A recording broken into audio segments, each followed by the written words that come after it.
read that little write-up about me there, forget it. The only history I'm going to talk about this morning is my own. I'm going to tell you the story of my life as a non-musician. Now, my mother was a pianist. She was a graduate of a Conservatory of Music in Philadelphia when Leopold Stokowski was the director of the Philadelphia Symphony. And it was her dream to become not a concert pianist, but a rehearsal pianist for the orchestra. But my grandfather, her father, did not approve of this plan and said, you just come back here to Lewistown, Pennsylvania, and you can give lessons. So that's what she did. She went home and she gave piano lessons, and she played for the church organ, and she was the choir director. And then Vic Meyer came to town, and he was a baritone and liked to sing, and they met and married, and here I am. So I grew up in a very musical family. My mother played classical music a lot. My father loved to sing. When they entertained, they had friends come in, and there would be piano improvisation and so forth. They were kind of the Fellbergs of Lewistown, Pennsylvania. And of course, then there are expectations, you know, and so little Carolyn is going to be a pianist. Of course she is. She's going to be a musician. And so my mother began teaching me herself. And we started at the age of 5. Now at 5, Mozart was already composing and, you know, giving concerts and so forth. And I was struggling with C major chord. And my mother had a friend who came to town. And my mother wanted to show off how her little Carolyn was doing here. And she said, Carolyn, play your scale for Auntie May. I could not find middle C. And I tried a couple of keys around and nothing worked. And my mother was in despair and said, why can't you find middle C? And I said, well, I had picked a booger and put it on. And she had washed the piano keys.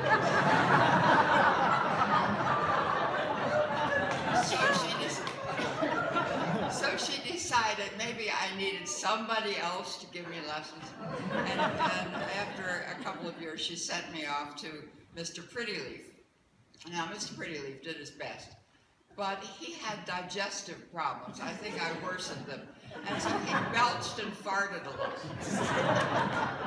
But nevertheless, you know, I struggled through a year of lessons with him, and then it came time for the recital, the dread recital, because there was going to be little Janie was going to play in the recital too. And little Janie was kind of a Shirley Temple look-alike.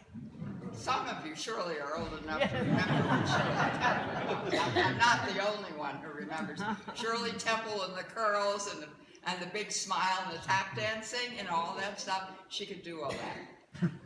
And so when we were in kindergarten, she had on this little pink outfit. Her mother bought her the most adorable clothes.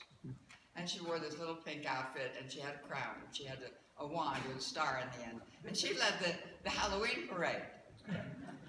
My mother found some clown outfit for me. I was a little girl. She was adorable. I wasn't even cute. I had these little gold rimmed glasses and an addiction to home, so I had buck teeth and pigtails. Now, what kind of competition is that for Shirley Temple?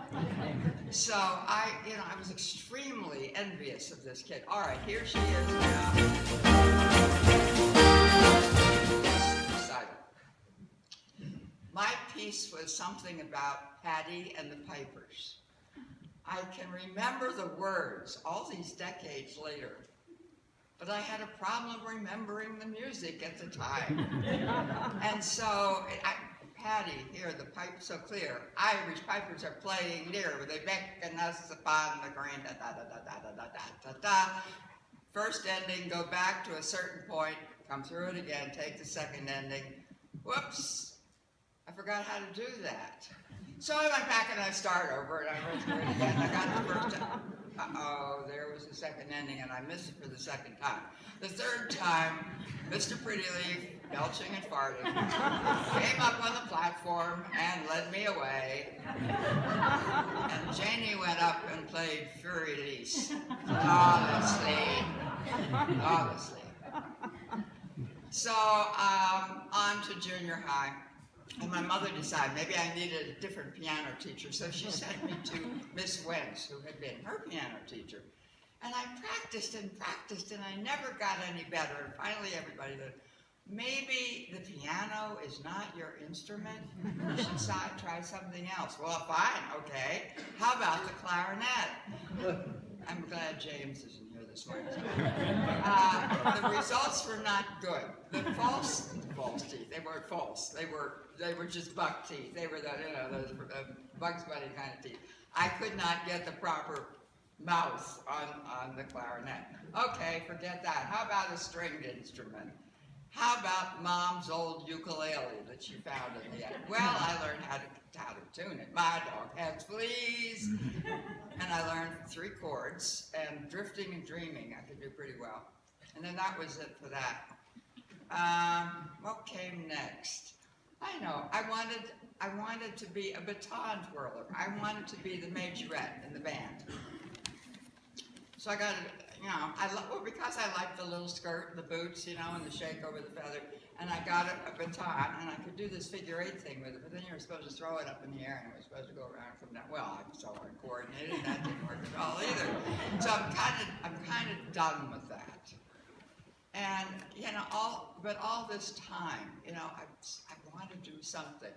And then along comes yet another rival. As if Janie were not bad enough, I now got Susie. Susie is the niece of Auntie May, who heard me with my first disgrace of the missing booger. Now, she wasn't Shirley Temple. She had long blonde hair. She wore pearls. And she knew everything about sex, and I didn't know a damn thing. And this was very upsetting. But we'd have to go visit her every now and then, and I'd have to listen to her. She was working on the Goldberg variations and things. God, And so, my life I was pretty unhappy at that point because I didn't seem to be able to find anything that I could do really well. Eventually I learned a few things, but not musically. Things were not going well. I did sing in a church choir. I could read music. I had approximate pitch, we'll say. And I showed up for rehearsal on time, and they have to take you when you go to church. And I did that for decades until, 10 years ago, down there in South 4th Street, the Church of Beethoven, I discovered, get off, don't even go up on the stage. Go back there, go sit back there. The thing is that I have the soul of a musician. I want to be able to make music. And you will be, I'm sure, relieved to know that I've finally found my instrument.